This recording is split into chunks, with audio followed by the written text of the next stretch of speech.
लालटेन वाला समंदर के किनारे एक छोटा सा शांत गांव था। गांव के छोर पर एक पुराना प्रकाश स्तंभ लाइट हाउस खड़ा था, जो कई सालों से जहाज़ों को रास्ता नहीं दिखाता था।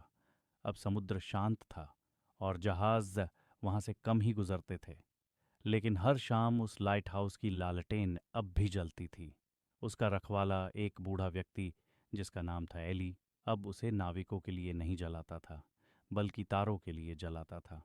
हर रात जब आकाश गहरा नीला होकर मखमल सा हो जाता, एली अपनी छोटी सी छायदानी और दिन भर में समुद्र किनारे से चुने हुए चमकीले चिकने सीपियों की टोकरी लेकर ऊपर चढ़ जाता।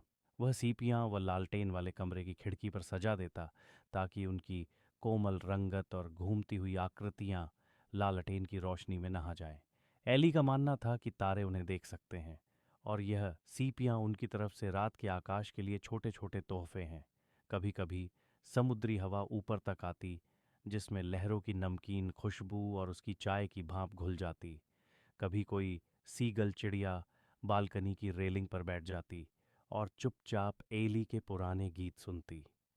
जब लालटेन की रोशनी समुद्र पर घूमती, तो वह सिर्फ पानी को नहीं छूती थी, वह गांव के उन लोगों के सपनों तक भी पहुंच जाती जिन्हें एक गहरी सुकून भरी नींद की जरूरत होती। चांद ऊंचा चढ़ जाने के बाद एली लालटेन का दरवाज़ा बंद करता, आखिरी घूंट चाय का पीता और फुसफुसाकर कहता, अच्छी नींद लो छोटे तारों। फिर धीरे धीरे सीढ़ियां उतरते हुए वे घर लौटता, और तट पर लहरें और हवा मानो एक ही ताल में सांस लेने लगते। और सीपियां, वे रोशनी में अब भी हल्के हल्के चमकती रहतीं, भले ही एली सो चुका होता। चांद का पुल बहुत समय पहले एक झील थी, जो इतनी शांत थी कि उसमें आकाश का हर तारा साफ दिखता था। उस गांव के लोग कहते थे कि झील के बीच में चांद का अपना एक पुल है, जो सिर्फ रात में बनता है, और सिर्फ उन लोगों के लिए जो मन से बहुत हल्के हों। रात होते ही चांद की रोशनी पानी पर गिरती और धीरे धीरे चांदी का एक रास्ता बन जाता। एक छोटी बच्ची, जिसका नाम समीरा था, हर रात उस पुल को खिड़की से देखती। उसे लगता कि अगर वह उस पर चले तो सीधे चांद तक पहुंच जाएगी। एक रात हवा में पानी की खुशबू और दूर से आती बांसुरी की धीमी सी धुन सुनाई दी। समीरा चुपचाप अपने घर से निकली और झील के किनारे आकर खड़ी हो गई। पानी पर चांदी का पुल चमक रहा था, और जैसे ही उसने पहला कदम रखा, ठंडी हवा ने उसे घेर लिया। वह चलती रही, हर कदम के साथ नीचे से पानी की नरम सी लहर उसकी एड़ियों को छूती रही। आसमान में तारे उसके ऊपर झुककर देखते, मानो उसे रास्ता दिखा रहे हों। पुल के अंत में उसे एक छोटा सा चांदी का दीपक मिला। दीपक में न आग थी न तेल, फिर भी वे हल्की गर्म रोशनी दे रहा था। चांद ने फुसफुसाकर कहा, यह रोशनी तुम्हारे सपनों की रखवाली करेगी।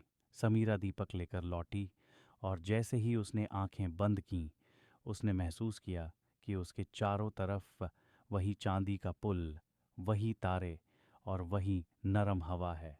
और फिर वह गहरी मीठी नींद में खो गई। बादलों की डाकघर आकाश के ऊंचे हिस्से में, जहां धरती की नजर नहीं पहुंचती, वहां एक छोटा सा बादलों का डाकघर था। ये डाकघर कोई चिट्ठियां इंसानों के लिए नहीं भेजता था, ये सपनों की चिट्ठियां भेजता था। हर शाम जब सूरज डूबने लगता, डाकघर की खिड़की खुल जाती और छोटे छोटे सफेद कबूतर अंदर आते। उनकी चोंच में नीले, गुलाबी और सुनहरे रंग के लिफाफे होते। एक बूढ़ा डाकपाल, जिसका नाम था अब्दुल चाचा, बड़े प्यार से हर लिफाफे को खोलता, और उसके अंदर से सपने बाहर निकलते। कोई सपना समुद्र की सैर का होता, कोई बर्फ में खेलने का, कोई पुराने दोस्तों से मिलने का। अब्दुल चाचा उन सपनों को धीरे धीरे बादलों पर रखते, और फिर हल्की हवा उन्हें नीचे भेज देती। हर सपना अपने सही इंसान तक पहुंच जाता। एक रात उन्होंने एक खास सपना पाया। वह न तो समुद्र का था न बर्फ का, वह सिर्फ एक लंबी मुलायम नींद का सपना था। अब्दुल चाचा ने मुस्कुराकर कहा, यह किसी को बहुत सुकून देगा। उन्होंने उसे सबसे फूले फूले बादल पर रखा, और हवा ने उसे धीरे धीरे नीचे भेज दिया। नीचे एक बच्चा अपने बिस्तर में करवट ले रहा था। जैसे ही सपना उसके तकिए को छूता, उसकी सांसें धीमी हो गईं और वह मुस्कुराते हुए सो गया। ऊपर बादलों का डाकघर अगली रात के लिए फिर तैयार होने लगा। नदी का संगीत बहुत दूर पहाड़ों के बीच एक घाटी थी, इतनी शांत कि वहाँ की हवा भी फुसफुसाकर बहती थी। उस घाटी के बीच से एक लंबी साफ नीली नदी गुजरती थी। लोग कहते थे कि यह नदी सिर्फ पानी नहीं बहाती, ये अपने साथ लोरी भी बहाती है। दिन में नदी की आवाज़ हल्की सी हंसी जैसी होती थी, पानी पत्थरों से टकराकर खिलखिलाता था। लेकिन रात में जब आसमान तारों से भर जाता, नदी का स्वर बदल जाता। वह धीमा, गहरा और इतना मुलायम हो जाता कि जो भी उसे सुनता उसकी आंखें अपने आप बंद हो जातीं। नदी के किनारे एक छोटा सा घर था। उसमें एक लड़की रहती थी, आशा। उसकी आदत थी कि वह हर रात नदी के पास बैठकर पैरों को पानी में डुबोकर आसमान देखती। तारे पानी में अपनी परछाई बनाते और वह महसूस करती कि मानो आकाश और नदी एक ही चादर हों। एक रात हवा और भी ठंडी थी और तारे बहुत चमकीले। आशा को लगा कि नदी आज कुछ कहना चाहती है। वह और पास गई और अपनी हथेली पानी पर रखी।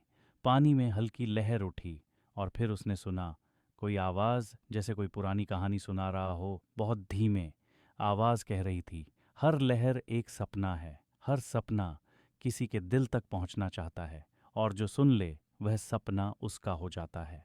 आशा ने आंखें बंद कर लीं। उसने महसूस किया कि पानी उसकी सांसों की लय से बह रहा है। धीरे धीरे उसकी उंगलियां ठंडे पानी में डूब गईं और ऐसा लगा जैसे पूरी थकान उसी में घुलकर बह रही हो। दूर पहाड़ों पर चांद उगाया। उसकी चांदी सी रोशनी नदी के रास्ते पर बिछ गई, जैसे किसी ने चुपके से सपनों का पुल बना दिया हो। पानी की लोरी अब और भी धीमी हो गई थी, मानो वे कह रही हो, इब्क अब सो जाओ, बाकी बातें सपनों में होंगी। आशा धीरे से अपने घर लौटी, लेकिन उसके कानों में अब भी वही लय थी। बिस्तर पर लेटते ही उसे लगा कि नदी का पानी उसके चारों तरफ है, ठंडा, सुकून देने वाला और लोरी गाने वाला। उसने आंखें बंद कीं और फिर सिर्फ लहरों का संगीत रह गया।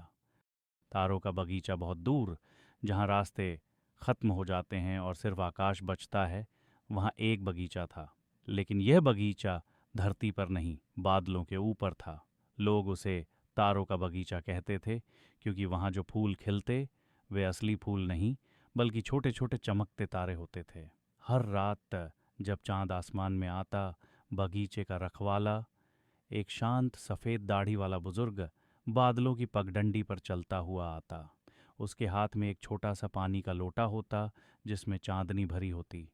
वह हर तारे फूल पर थोड़ा सा चांदनी का पानी छिड़कता और वे फूल और भी चमकने लगते। हवा बहुत हल्की थी, इतनी हल्की कि उसका हर झोंका एक गीत जैसा लगता। दूर कहीं कोई नन्हा सा घंटा बजता, शायद किसी फूल की पंखुड़ी से टकराकर।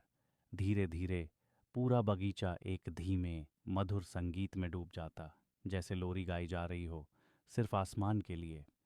उस बगीचे के बीच में एक लंबी बेंच थी, जो मुलायम बादलों से बनी थी। रखवाला अक्सर वहां बैठकर आंखें बंद कर लेता और अपनी सांसों को हवा की लय से मिला देता। आज रात उसने तुम्हारे लिए वह बेंच खाली रखी है। तुम वहां बैठते हो, नीचे देखते हो तो धरती धुंधली सी लगती है, जैसे कोई पुरानी तस्वीर। ऊपर देखते हो तो तारे और पास आ जाते हैं, जैसे तुम्हें छूना चाहते हों। तुम्हारे चारों तरफ फूल तारे अपनी हल्की रोशनी से तुम्हें घेर लेते हैं। उनकी चमक आंखों को चुभती नहीं, बल्कि थकान को पिघला देती है। हवा में एक हल्की सी मिठास है, जैसे बचपन के किसी सपने की खुशबू। धीरे धीरे तुम्हारी सांसें लंबी और धीमी हो जाती हैं। हर सांस के साथ लगता है कि ये बगीचा और भी पास आ रहा है और तुम हल्के होते जा रहे हो, इतने हल्के कि शायद हवा तुम्हें उठाकर ले जाए। तारे अब जैसे फुसफुसा रहे हैं, आज की रात बस सो जाओ, बाकी सब कल की सुबह तक रुक सकता है। तुम्हारी आंखें धीरे धीरे बंद हो रही हैं।